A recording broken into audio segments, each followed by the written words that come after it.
Hey everybody, welcome to Storm Talk. Brian Good here. A lot to cover. Surprise, surprise, right? So let's get right into it. First off, the morning rain is starting to fizzle out now in our southern counties and southeast areas of Kentucky. Produced 4 or 5 inches of rain. Portions of Jackson, Jennings, Ripley counties, flooding issues there. A good 1 inch rain total, close to it. Many spots here in the metro this morning as well. So we needed the rainfall, and we got it here in the Louisville area. And even our southern county got a good little soaking. Now we're starting to see, though, what's happening to our west.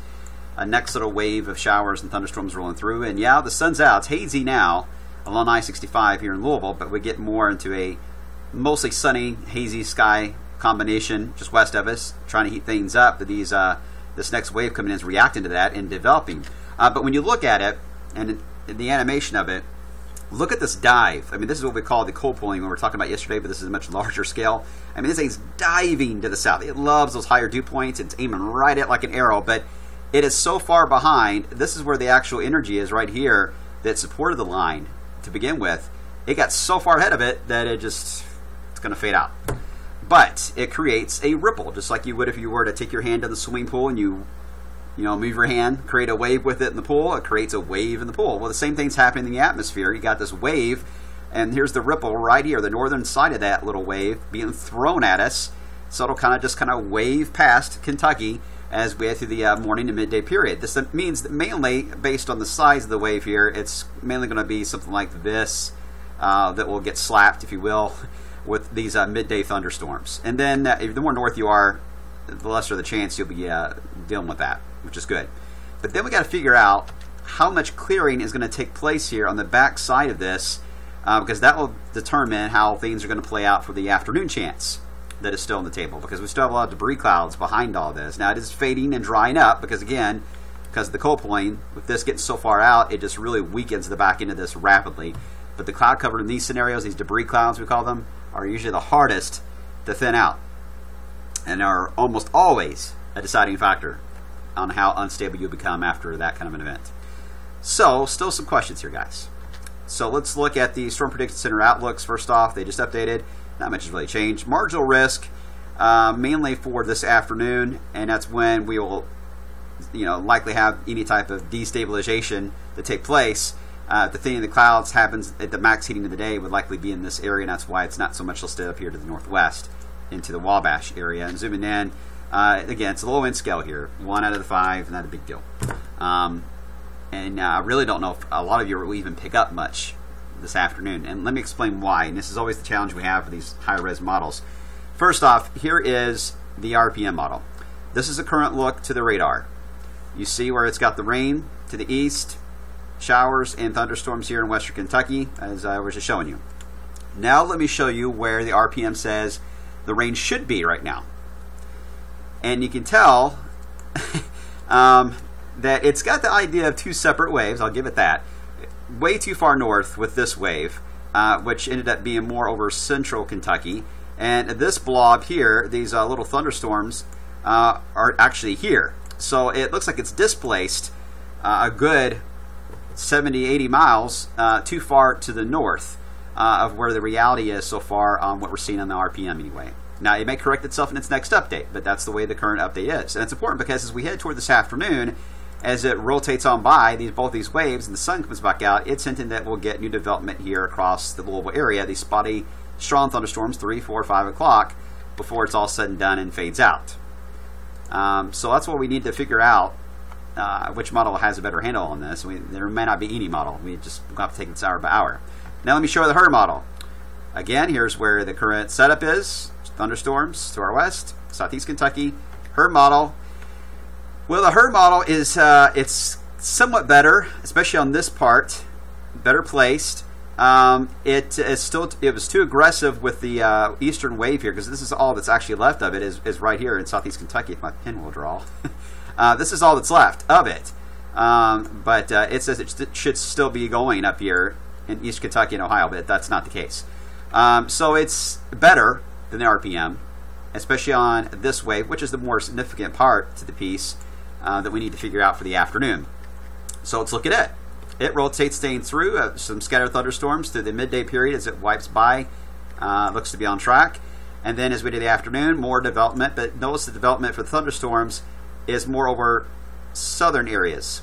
of Kentucky, still spotty in our neck of the woods, but our PM is focusing a little more here, and the HRRR model is focusing a little more here. In general, you'll notice the trend is that it's mainly along or east of 65 is where that next round could pop. And if we had to go with the HRRR model, it would likely be southeast Kentucky. Our PM would be very close to Louisville. I think it's could probably end up being a blend of the two. At this point, I think it's safe to say just anywhere east of 65, that's where your chance would be for that second round of development. I'm just kind of giving you guys an idea, a look into the process that we have to go through, one of many. But initialization, I can never say that fast, is one of the key factors in models. You know, if they're wrong to begin with, how are they going to be right later? So those kind of things are important. And then it moves it on out. All right, enough of that. Let's talk about Friday. First off, this is the PWAT, precipitable water. Notice it's higher west. Here's Louisville, by the way. It's higher to our west, which means our rain chance should be a lot lower tomorrow. And if anything were to pop, it would likely be in the southwest or western sections of wave country. Could see a thunderstorm later in the day, but we'll keep a 10% chance in there. Saturday, we begin to build the moisture up pretty much in a spotty nature area wide. It's not excessive, it's not overpowering, but enough that we got to keep the thunderstorm chance in the forecast Saturday, and slightly higher, of course, than Friday. Then as we into Sunday, well, there you go. All bets are off. A lot of moisture, very heavy rain content as the front itself is moving in. So Sunday, Father's Day, looks to be the day where things will ramp up on the rain side of things. And we got some wind to work with here. Stronger winds certainly north of Louisville, Indiana, and Ohio. But we still have some decent wind shear even across central Kentucky. Enough to produce some damaging winds. And we've got some instability showing up here. A decent amount of Cape right out along the front as well. So when we look at the sounding, I know it's hard to read these numbers, but sure enough, it's giving an indicator of severe. And a little bit of dry air in mid-levels, which is supportive of some damaging wind gust in the area. So there's enough instability combined with somewhat decent wind in the area. Yeah, I think we're not outlooked yet from the Storm Prediction Center, but it wouldn't surprise me that we would see either a marginal or perhaps even a slight risk get issued for later Sunday. We'll see how that works out. All right, next week, after it moves by, this is the GFS, here is the Euro, and here's the Canadian models. And this is a look at the 500 millibar. As we get into Monday and Tuesday next week, we'll see a drop in temperature, nothing dramatic on the temperature side, but the humidity will drop. A nice little dip right into our area, and you see that. This pink, by the way, is the ridge or the heat. But I want to bring your attention to what's happening into the Gulf of Mexico. Signs are there. We've been talking about this for 2 weeks now, of tropical development in the Gulf. The Canadian model brings it already all the way up to portions of Florida. Euro keeps it still in the Western Gulf, and you can barely even see it on the GFS. All right, now we lose the Canadian model once we go further out in time, so it doesn't really help us. But what I want you to look at is where you see the lighter, brighter reds. That's where it's still picking up that moisture content. And this is going to be next Friday. It shows that whatever tropical disturbance there is going to be somewhere here, Louisiana or Texas. GFS has a little more toward Louisiana and Panhandle, Florida. At the same time for us, we have a cold front that is dropping down. Now it's a race. Who's going to get here first? Because if the front can get here quick enough, it will force whatever develops in the Gulf to either, if it gets here quick enough, it'll force it west into Texas or even quickly west into Mexico, or it'll take it into the Dixie states and the front arrives in Kentucky and then it stalls out, produces a flooding event in the southeast before it gets pushed out. Or it can't go still to Florida, by the way. Or if the front itself that's moving here is too slow, then the tropical wave can get all the way into the Ohio Valley. And we would get a heavy rain event 24th, 25th of June. Still some questions on it. As we look ahead here to about the 24th, the GFS has already moved on with its idea. It's taking the front through here. The heat builds in quickly.